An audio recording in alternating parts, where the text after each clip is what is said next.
Focusing on the fight against the lethal killer today, hundreds showed up to local bowling alleys, all to strike out colon cancer.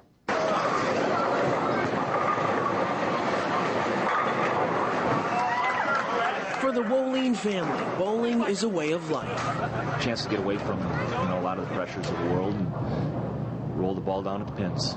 Bowling alleviated pressures the family faced when Bill Woline was diagnosed with colon cancer. There's a lot of ups and downs, but he was a battler. He really was. 6 years, and I don't think they expected him to live a year when he was first diagnosed. Bill's battle ended in 2006, but his family is still bowling. Today they're back at the lanes for Bowlin' for Colons, an event hosted by the UW Carbone Research Center. When Bill was diagnosed, he brought a handful of family members to the event.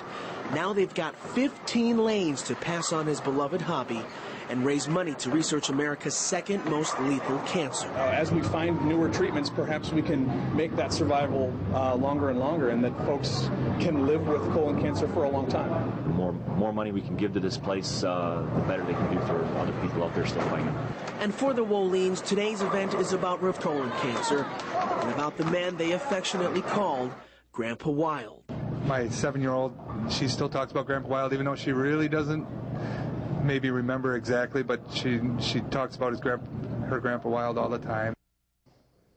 More than 100,000 people were diagnosed with colon cancer last year alone.